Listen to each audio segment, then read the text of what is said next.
Hello everyone and welcome to a brand new video over here on the channel. I hope you are all having a lovely day. We have just finished playing Love Island the Game All-Stars Volume 3 and I'm going to do a little recap for you now. So we're going to sit down and we're going to talk about what just happened. First of all, I've got some thank yous to the wonderful people who are in chat. Firstly, thank you so much. I love having you there. And if you've watched the live stream back or you plan to, thank you so much. I really do appreciate you. It's so lovely to do those. If you're just here for the recaps, thank you so much as well. I really appreciate that.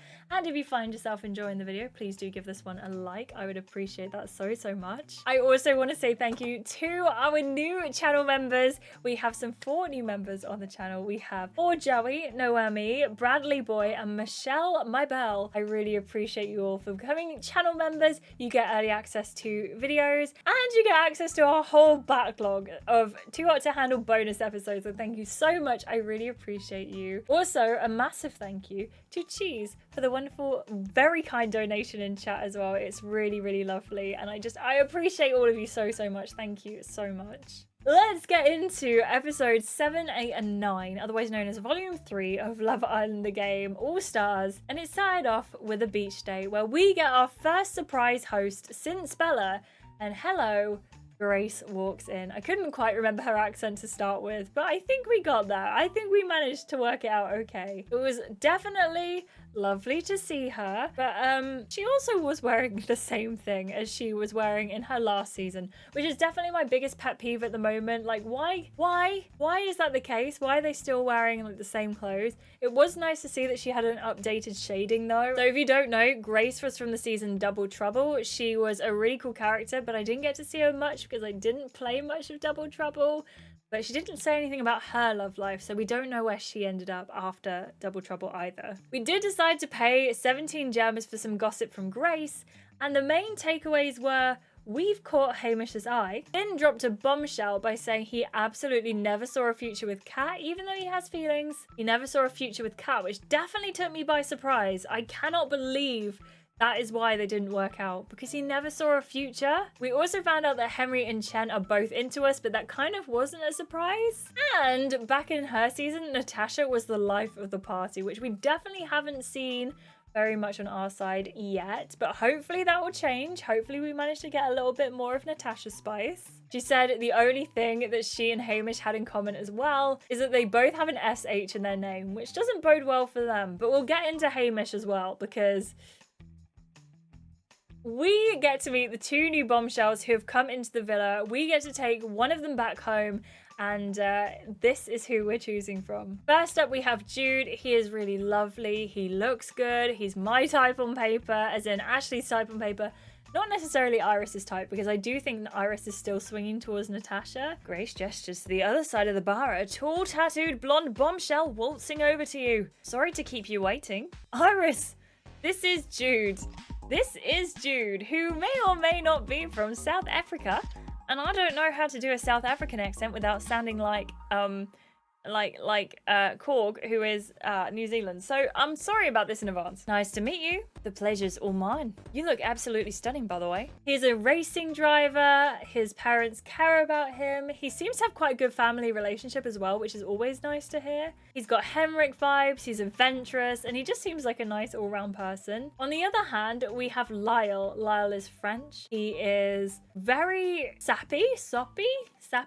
He seems very in touch with his feelings, which is very good. But he's also very, I think he's dropping a little bit too much on us straight away, but hey, I don't know. He is very family orientated, and he even has a family band, which I don't know how I feel about that. You look over to the other side of the pool as an eye-catching boy swaggers towards you with a relaxed smile. Bonjour, says Lyall. And you a sight for sore eyes. Where is he from? Is he French? Can we get away with that? I knew you'd look gorgeous, but this is off the charts. And you are? Je m'appelle Lyall.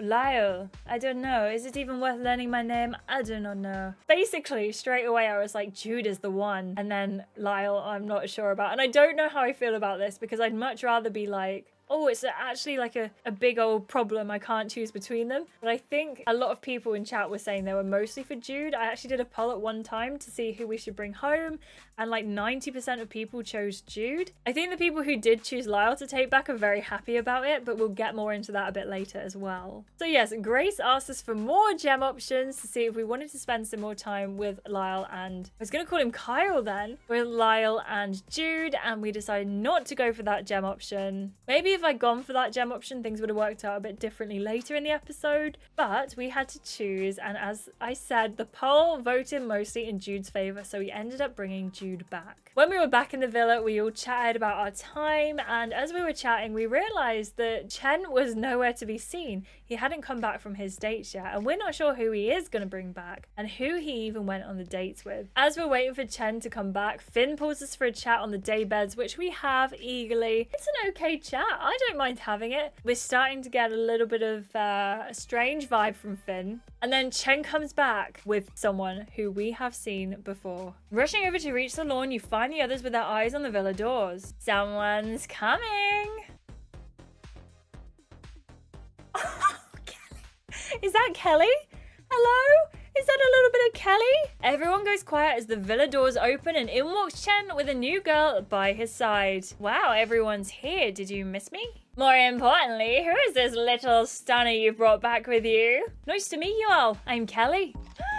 Hello, Kelly. She's changed her swimsuit, hasn't she? Or did we just never get to see her? Now, Kelly was very much the face of Love Island when that series came out. Love Island was posting her everywhere. I think she featured heavily on the website as well. So it feels like they've got their value for money now that she's been brought back, especially considering she was only in the original show for about 5 minutes. But as we see Kelly, we go on to the next episode. So we are left pretty much on a very strong cliffhanger. So when we come back into the next part, Kelly immediately tells us that she has an ex-girlfriend. It was her first proper relationship that wasn't a situationship or like a hookup or something like that. And this was Tanner. And then we get to know that basically Kelly is kind of into us and Natasha. So that's a good thing. That's a very good thing. But not only is she into us and Natasha, she's also into another fancy Irish pants man from the villa. She's into Finn. So what's this all about, Kelly? I didn't want to come in and make an enemy on my first day here, Iris. But I think I have to be honest with you. Me and Chen, well, I barely paid any attention to him on our date. There's 2 reasons I wanted to come back to the villa, and one of them is Finn. So you do have a thing for Finn. Keep your voice down. I didn't want to waltz in here and tell Kat that I'm after her ex. I don't want to be in her bad books. You did the right thing. I'm sorry. I have to be on Kelly's side.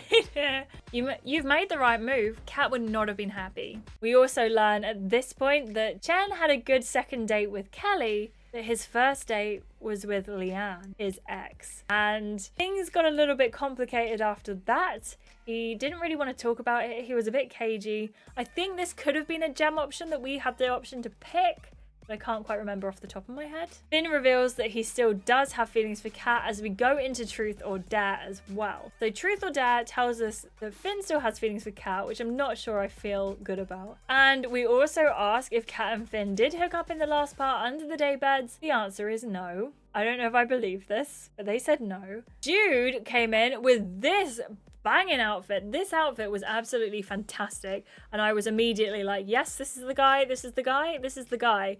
Look at this. How beautiful does he look? Finn also gets dared to do a 3-way kiss with the 2 girls he finds most attractive. So he picks Iris and Kat. And just the last minute before Kat comes in for the kiss, we swoop in and take over, and things get a little steamy. You look up at him towering above you with your eyes closed, and you all lean in towards each other. Well, I'm gonna barge Kat out and snog Finn alone, aren't I? And right as your lips are about to touch, you barge Kat out of the way with your elbow. What?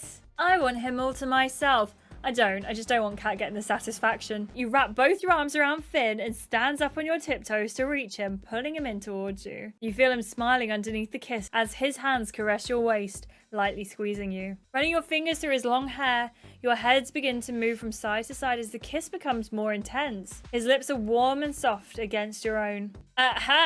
At this point as well, I realized that we hadn't really seen Henry this whole time, and we still really don't for the rest of the episode, or the volume actually. He just doesn't seem to exist. I believe then Chen dares us to kiss someone that we find very attractive or that we most want to be with or something like that, you know, typical Love Island style. And we use gems. Again, this is a very gem heavy volume for us, even more so coming up, to kiss Jude. It was a good kiss. I'm gonna have a little kiss with Jude, although I was tempted to choose Hamish, but I'm not paying gems to kiss Hamish. There is one guy here that I find totally gorgeous. You walk up to Jude and bring a hand around the back of his head.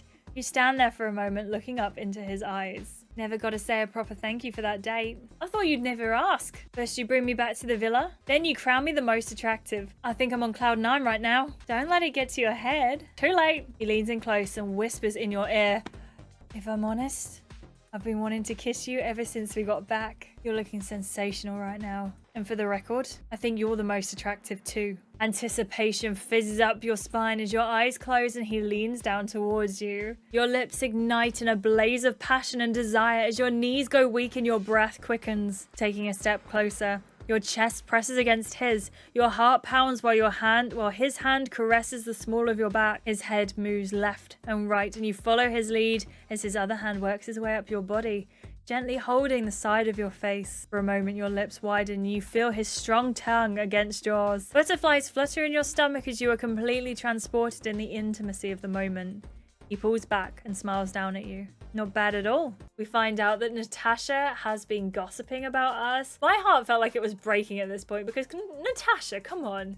She doesn't need to gossip about us to Melissa, but she did. We talked about Stefan, and it was, I don't know if I like this, but it kind of gives Natasha more of a three-dimensional character, which is nice. Then Chen takes us to the daybeds again. I'm not up for this, but we sit there on the daybeds, and then Chen reveals that he received a letter from Lyall, and he's just about to tell us about it when we get cut off. Finn takes Chen away just as we're deciding what to do with the letter, so I started a poll in chat to see if we should open it or leave it be, and immediately the votes started coming in to say that we should open it. Kat gives us some gossip for free, even though it seemed like a gem option, and we found out that Finn cheated on Kat, allegedly, during their relationship when they hooked back up again after Love Island. In this part as well, Natasha and Melissa both came up to us to apologise together and separately about how Melissa treated us when she brought up our ex Stefan and finding out that Natasha gossiped. That was really nice as well. So when we found out that Natasha was gossiping, she basically gossiped all of it to Melissa,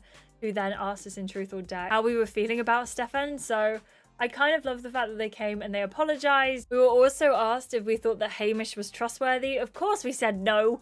I don't think Hamish is trustworthy at all, but it is what it is. We also go to the beanbags and find that Hamish and Melissa are getting ridiculously close, and I don't know how to feel about this. But also, Melissa walks away at one point because Kat comes over, and then Hamish and Kat start acting really close, so I really don't understand what's going on. Hello? Hamish? Kat? Melissa? I really wish it just wouldn't, but I don't know, like, I thought he was supposed to be with Natasha.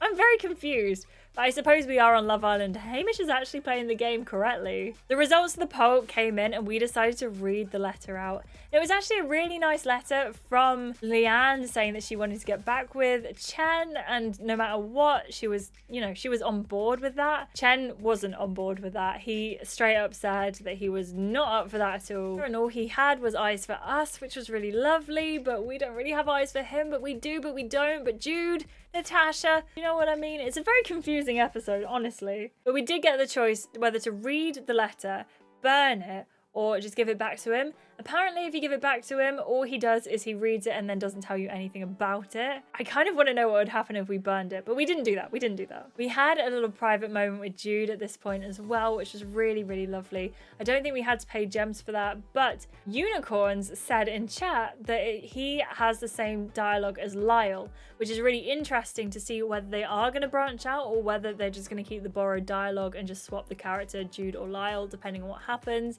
We'll have to see. We'll have to continue to compare and contrast that, but at the moment I do like Jude's character very much. We also have Kat and Finn arguing at this point, of course we do. At this point we get to decide who we're going to go to bed with, whether it's going to be Henry, Chen or Jude, And we, of course, picked Jude. And immediately when we picked that, we get the option as to whether or not to go to the Treehouse with him. I've never seen the Treehouse before. I really wanted to check it out and see what it was like. And unfortunately for us, it was a 29 gem option. So we jumped on it and we went to see what the Treehouse was all about. I will preface this by saying I don't think it was worth 29 gems. However, I have it on good authority from you in chat that some people who picked either Chen or Henry managed to sleep with them. We didn't get to go all the way, but this is what happened. Thanks for joining me, Iris. Jude takes in the surroundings. It's so cool in here. Nice change of scenery. Do you always have this effect on people? What effect? Making them utterly enamored by you. It could be the rush of just meeting, but it feels like more. Time will tell. Jude looks you over, a flirty look in his eyes. You know what I'd love to do? Make the most of this time alone. He leans closer to you, waiting for you to make your move. Kiss him! I'm sorry, I'm gonna get straight down to business. This is 29 gems. I cannot waste. You gently stroke the side of his face and look at his lips and back at his eyes. He closes the gap between you. Your lips connect and time stands still, and you feel the warmth of his breath tangling with yours. His tongue touching yours further ignites the passion between you. You feel his muscular arms wrap around you as he holds you close. A tingle races up your spine as his fingers caress the back of your neck, his kiss becoming hungrier. Your hands run down his rippling back as you melt into each other's embrace. The want for each other is undeniable, and Jude kisses your neck, collarbone, chest. The levels of pleasure reach new heights. Suddenly, he pulls away. What? You're hard to resist, but I think we should stop there. I want us to get to know each other more before things get more heated. I did think that the Treehouse was really beautiful. We found out that Jude is into whipped cream and he likes kissing us on the neck because we said that was our turn on as well. When we had our private conversation before as well, our private chat in the kitchen, he got us some chocolate, which I really love, and we had a little mini date. So I think it's safe to say that Jude has really swept me off my feet in this episode. I think the Fusebox team did really well with him, and I want to see more. And of course, at the end of the episode, in traditional fashion of Love Island, we were interrupted by someone yelling, and in this case it was Finn yelling that he could prove to Kat that he did not in fact cheat on her. And I'd really like to find out how that happens in the villa. Kat then gets a text that says that there is going to be a girl's choice recoupling, which means it's time to come down from our treehouse. But while we were in there, we did have the steamy makeout session. So you know what? It was worth it. It really was. Let me know what you thought of this part. That was my really quick recap. I tried to go as quickly as I could, keeping all of the information that we need in.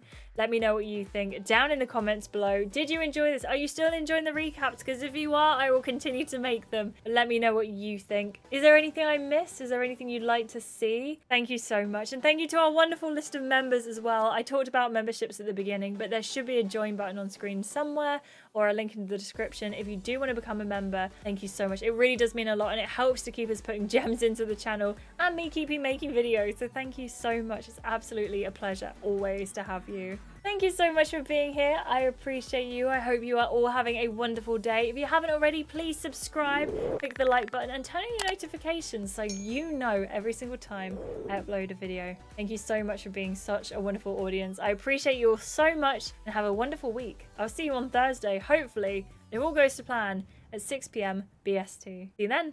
Bye!